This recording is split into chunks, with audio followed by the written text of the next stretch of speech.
I can do either. I think John is prepared. Okay. Yes. All right. Well, Happy New Year. I call to order this January 9th meeting of the Board of Ed Budget Finance and Operations Committee meeting. And we'll start out with the budget status ending the end of the year, December 31st. Thanks, Sean. Good morning, everyone. At the end of our second quarter operations, that's as of December 31st, 2024, we have expended and or obligated $110,865,202 of our budget allocation. That is 96.37%. No real changes in certified and non-certified salaries, although you will see that we've collected and allocated an additional $608,447 in employee contributions to benefits. So we continue to see that benefits number creep toward the budgeted amount. We do estimate right now that in the April-May timeframe, we're going to see that figure in medical benefits begin to run a surplus balance similar to how we did last year. So that's good news. With regard to the ongoing claims that we've been seeing in our current year, which informs the renewal of our health benefits for next fiscal year, the consultant firm that we work with, Brown & Brown, they are continuing to closely monitor the progress through the year. What they do is they look at a 12-month claims window, and that's how the actuaries that do that work calculate what our renewal rate should be. And the reports come in on the 17th of each month. Unfortunately, November did not help us at all.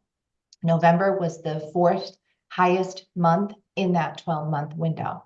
So that does not bode well for our renewal. And as of the writing of this update, we've not yet agreed to our renewal with our current carrier. We're getting close, and we're sending out all kinds of positive energy there. In transportation, as we reported last month, all of our annual purchase orders are in. You will see some movement as this line. We've added an additional bus to help with our second pre-K run, which is at BP instead of Barlow Mountain. So we needed to add a second smaller bus van vehicle. And we did make some transport accommodations for a student. And so you see some movement in that line. We are still, so we're down, the available balance is currently $231,836, down from $502 last month. We do expect minimal changes as we go through the year, so we are still expecting that line to end very close to board or on budget. In facilities, all of our school sites are continuing to run smoothly, as I knock here on wood, as we move into the winter season. Despite the cold snap that we're having this week, the mild temperatures have helped us so far through the year. And this week, we had a team get together and review the theater renovation responses to our RFP, so that's currently under review. And regarding the master plan study, as we're approaching the end of the calendar year and the due dates for that master plan study, together our administration and the folks from Collier's Engineering and Design, which is the firm doing the master plan study, we really thought a second set of walkthroughs at each location was important. The last time they had seen all the buildings was in the middle of summer when it was 90 degrees. So coming in the middle of winter is very informative. And so we're planning for the team to present their findings in February rather than January, because we want to give the most accurate information that we can to the community.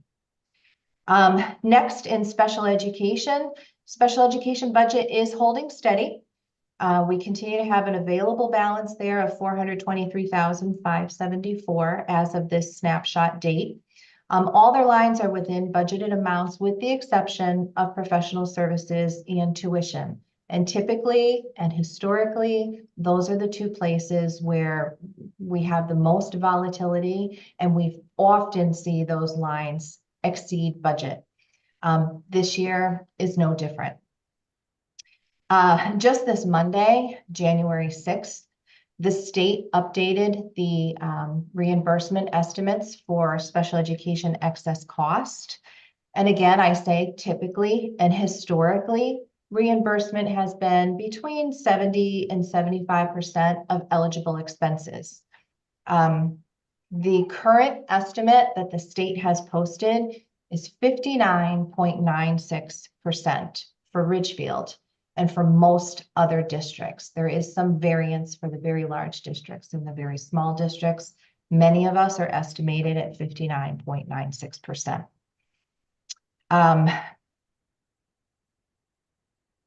We see fewer students who meet the threshold of eligibility for excess costs this year, because each year, as our per pupil expenditure goes up, so does the calculation for our students to meet that threshold. We'll dive deeper into that in just a few minutes. Each year, we include an anticipated amount of revenue, which is an informed number based on prior year's reimbursement and the students that we know are currently enrolled at Ridgefield schools and outplaced. And our anticipated amount of revenue was an offset of $1,350,000. What our estimate currently is $899,926. This is a difference of $450,000. So right now, that's the shortfall that we estimate in that line. The effects of the limits of funding, which the state calls grant caps, exceeds $600,000 this year for Ridgefield. It's 601 and change. So if they were paying 100% rather than 59,996, our reimbursement would be $600,000 more. So you will see in our budget presentation to you for fiscal year 26, the plan for less receipt of excess cost reimbursement. We have to be responsible in that budget estimate or that budget offset estimate. So in summary, last year we were at, I think it was 66.71%. That's from memory. This 59% being below 60%, it's an unprecedented all-time low. It's deeply disappointing. Excess cost does come in two reimbursement installments, one at the end of February, one at the end of May. There is some chance that we may see more. I did contact the consultant at the State Department. His name is Kevin Chambers. He's not estimating that there will be more at this point in time. Some of the larger districts don't have all of their students in with the first submission due in December because they didn't have contracts for all their students. That'll come in March, and that will reduce the pool even more. So his estimate is not, that's not likely that we'll see more or significantly more at least. Fortunately for Ridgefield, we estimate that our prior year retirements, coupled with some strategic hiring as we entered fiscal year 25, this current year, did generate some surplus in our certified staff lines. That will help us to offset this shortfall. And also, we are estimating that we're going to see some surplus in our health line again. So between those two items, we believe that we can mitigate this shortfall, but of course, we will keep a sharp eye on this as we progress through the rest of the year and keep the board updated. Addressing that funding gap is definitely our primary focus now. And lastly, we are diligently working to finalize our estimates for fiscal year 26. Dr. De Silva will present the proposed fiscal year 26 budget on January 16th at the Board of Education meeting here at 90 East Ridge Road. And that will be followed by a full day budget workshop that occurs virtually on Saturday, January 25th. Happy to take any questions that you might have. Wyatt, any questions?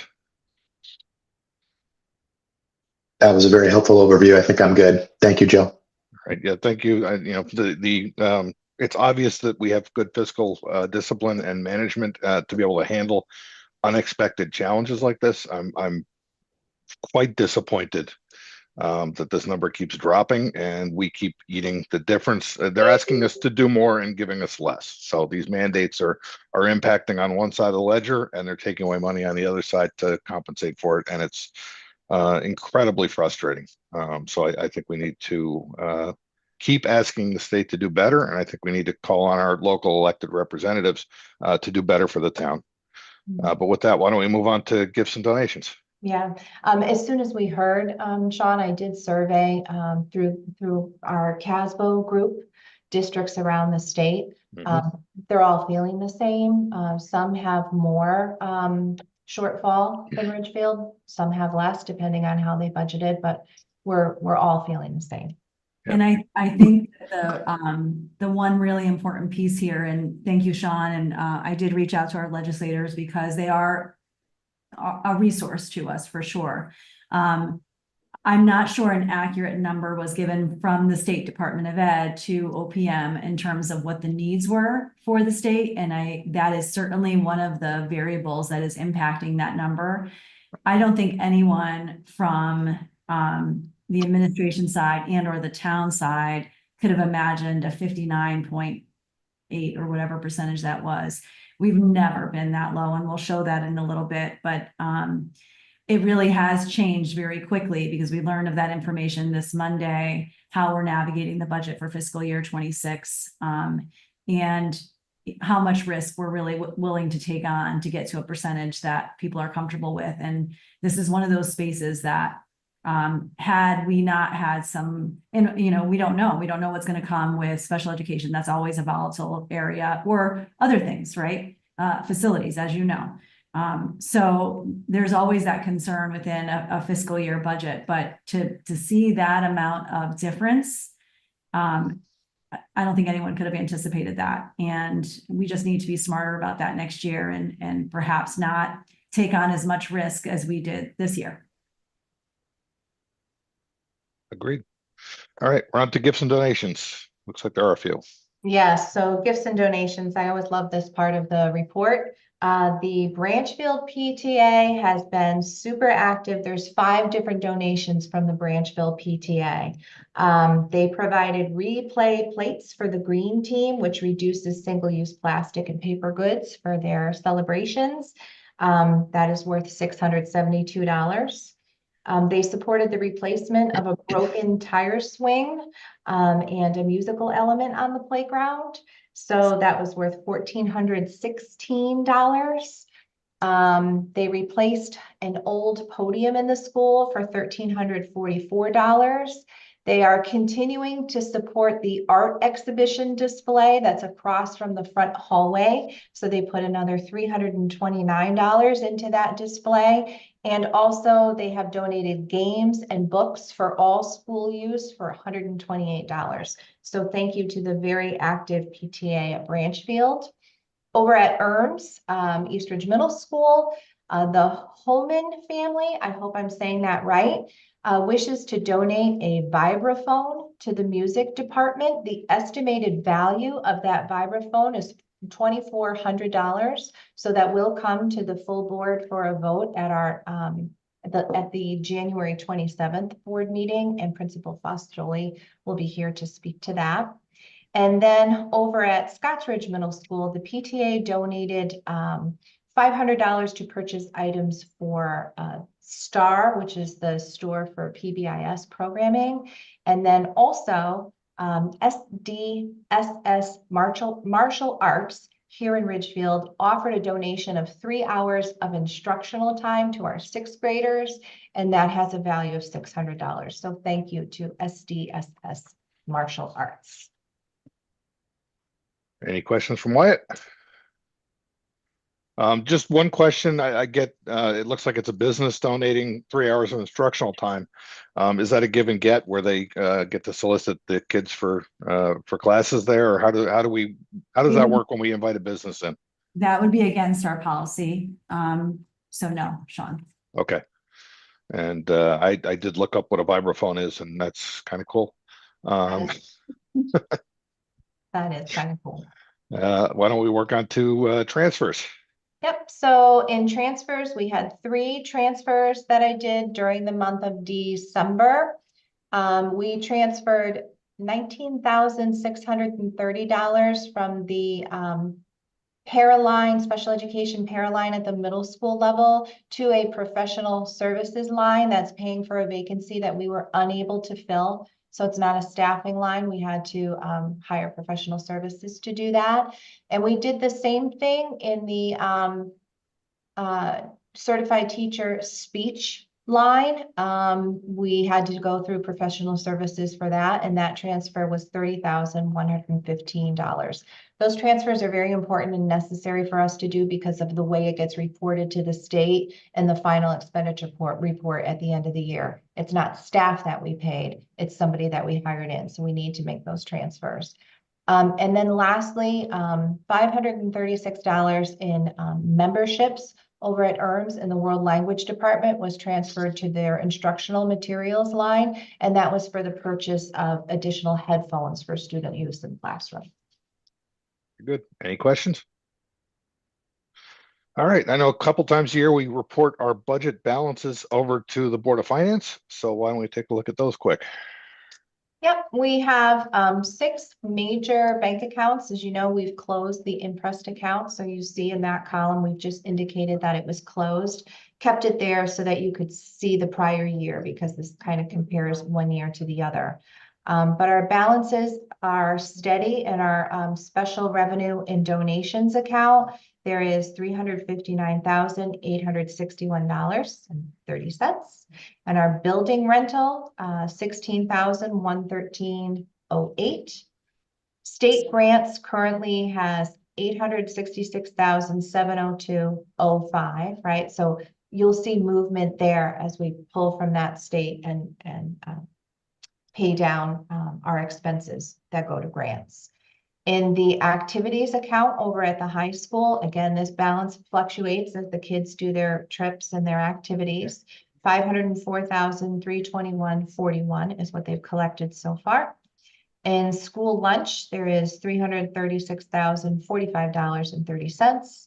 And so the total of all of those accounts is $2,083,043.22. So just if I can, just for the audience sake, I recognize Wyatt, you know this, and so do you, Sean, but the bank accounts have zero to do with operating money. So this money is truly revenue that comes in through different sources. It's not connected to operating. It's not connected to capital. We can't transfer that money into operating. So the only account that was tricky was that impressed account, and that impressed account our auditors, because that was money that we might take in and then subsequently reimburse back to the town. The auditors had recommended that we close that account, which we did this past spring. So outside of that, these are bank accounts that have zero to do with operating and capital, can't be mixed in. We don't get the surplus and get to use it for our other things. Not the way it works. Right. And that impressed account was tricky to unwind and to understand where it came from. And there was a long history there. So if anybody wants to go back through a lot of meetings, they can figure that one out. But I don't think we could figure it out. We're in a good place now. Yeah, Sometimes simple is better, right? It is. It is. Yep. The other thing left on the agenda is the state funding update. And I think we already went through that in the budget summary. So actually, we've prepared some addill information for you. So if you can indulge us for just a few more minutes. One of the reasons that I asked Jill to share this today is because there's often confusion between ECR and ECS. And ECS is treated differently in different towns, but I thought it would be helpful, again, not necessarily for the committee members, but really for the public to hear the differences between ECR and then ECS. And then what Jill did was she just created a very simple trajectory of some years at a glance so that the community can see what the difference funding has been in communities like ours. So thanks, Jill, for doing that, the quick turnaround. No problem. So I think that John is going to share our screen in the background. Beautiful. So being that it's budget season, we thought that this would be an opportune time to review some of the significant sources of funding that we receive from the state of Connecticut. And that comes in 2 forms. One is called the Education Cost Share Grant, or ECS. And the other is excess cost reimbursement, which you heard me allude to when we were talking about special education. Like Susie said, oftentimes folks confuse these two. That's been my experience. Or they don't understand quite how they differ, and some folks don't even know that they exist. So again, we thought it would be a great opportunity to just kind of review. So John, you can do the next slide. So the Education Cost Share Grant, that's the ECS. That grant has been around since 1989-90 school year. It is Connecticut's primary education equalization aid program. They're trying to level the playing field throughout the state for students across the state so that they have the same learning opportunities. And the funding that is currently set in the state of Connecticut is $2.14 billion with a B. That'll account for over 50% of the total state contribution to public schools for elementary and secondary education. So next slide. The way the state determines ECS is the town wealth. That's based on the town's property tax base and the income of its residents. And the property tax base is measured per student and per person, and the town's income is measured on a per capita and median household basis. And in the next few slides, I'm just taking you a few years back so that you can see what the cost share grant has provided to the town of Ridgefield. And these are monies that don't go to the Board of Education, they go to the town specifically to support the Board of Education. So for 25-26, the preliminary figure that the state has released is just a little bit less than what they have supported us with over the last many years. That's where you see 563,233. They'll update those figures in February, but they're not final until the state's budget development is final. But you can see for 24-25, 23-24, working all the way back to the 21-22 school year, our funding hasn't changed. What I have below is the percentage of the general fund budget that support represents. As our budget figures grow, which they will, right? Because salaries continue to increase, the cost of, fixed expenses like, electricity and oil and materials and supplies and everything, costs go up, that stagnant number becomes a smaller and smaller percentage of our general fund budget. So you can see that we fall into below 0.5% support from the state. And John, if you want to go on to the next slide, and you can just get the glimpse going back another 5 years, you can see that we're kind of in the same neck of the woods around that 568, 570, 570. There was a dip in 17-18. And you can see the number, the percentage number, a little better than 0.5%. And then there's one more click there, which brings you back another 5 years. And you can see that the funding was significantly different in that time frame. The difference between that 15-16 school year and 16-17, that was a big change. Where the state used to support 2.5% of our budget, and going from 15-16 to 16-17, that changed, and we now see less support. We will have this available on our website, and you can use the links at the bottom if you want to take a look at, Ridgefield's history. This goes back all the way to the 2000-2001 school year, and it has all the school districts in the state of Connecticut, so you can see how we compare. Okay, John? So now let's talk about excess cost reimbursement. The state collects special education data through a system called Special Education Excess Cost Data Collection System. We have to give our information to the state and all the backup for it 2 times a year, December and March.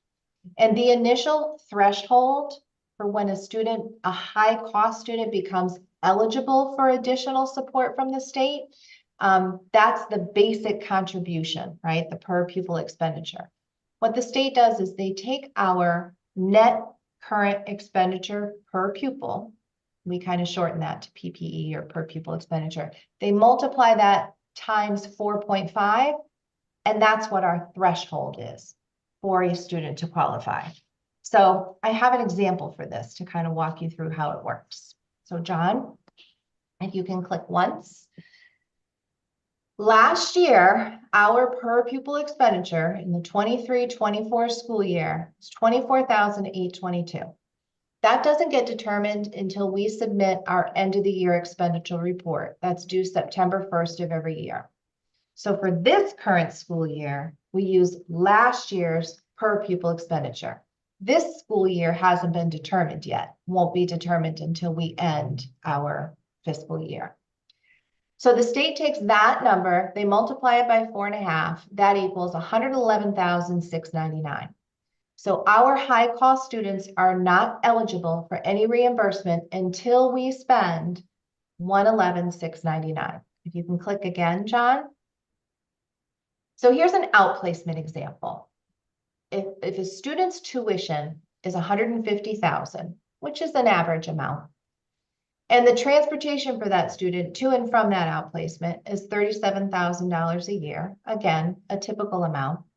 And maybe they have some additional services like occupational or physical therapies or any kind of other service that they might require, which can be a variety of things. If that's another $20,000, all of those things together would be $207,000 that we spent for that one student. So if you can click again, we would have to subtract the eligibility amount because that eligibility amount is on Ridgefield Board of Ed. The amount that's eligible is the difference, which is $95,301.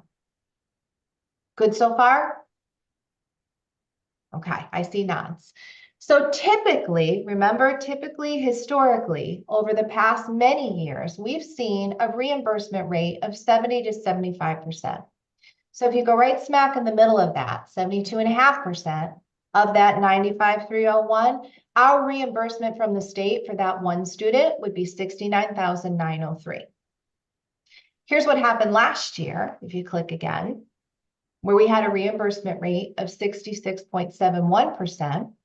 That was our all-time low last year. Instead of getting 69,093 like we would have anticipated and estimated in our budget, that goes down to 63,575. What's happening this year, currently at 59.96%, the reimbursement rate on that same student would be 57,142. So that's the difference that we're seeing in the funding. As that percentage reimbursement decreases, the amount of funding to our school district and all other school districts is also decreasing. So here's a history of the excess cost reimbursement in our town in Ridgefield. Starting at the top, what we qualify for, right? If we add up all those 111,699s, which would be different amounts for each of our students that qualify depending on what their costs are, that sums to 1.5 million. And what our estimate has been indicated just Monday, 899,926. So that impacts us over $600,000. And the percentage there, that calculation is 59.96. There are stars there because the year's not over. We may have students move in and out, and there may be more or less funding available. What's happened in prior years, right? And this is the information that Mr. McAvoy asked us to collect. I think you had read a blog and it kind of sparked your curiosity. I wonder how this has affected Ridgefield. This is how those numbers have affected Ridgefield. And I can only go back until 2018-19, the information that I could see that was available to me. In the left, that's the uncapped entitlement, right? The 4.5 times our per pupil expenditure for all the students that met that threshold. What we actually received from the state. The entitlement impact is, you know, if it was funded at 100%, we would have gotten that much more. And then on the far right, you can see, should have made that row a little wider, the percentage funding that E is hanging over, I just noticed. You can see that we're in the 70 percentile. The two COVID years where you see we were a little over 80%. What happened there is many of our medically fragile students did not attend. They attended remotely. And so our transportation costs were dramatically decreased during those years across the state. And so the pool of funding available stretched a little farther. So that's why you see we got a higher percentage during the COVID years that affected our students. And this graphic shows you what our per pupil expenditure has been in the middle column, right? As the years go by, our per pupil expenditure has grown as our budgets grow. But what happens at the same time when you take that number and multiply it by 4.5, the threshold for us to be eligible for reimbursement has grown. So over the years, we've had fewer and fewer students even make the threshold for reimbursement.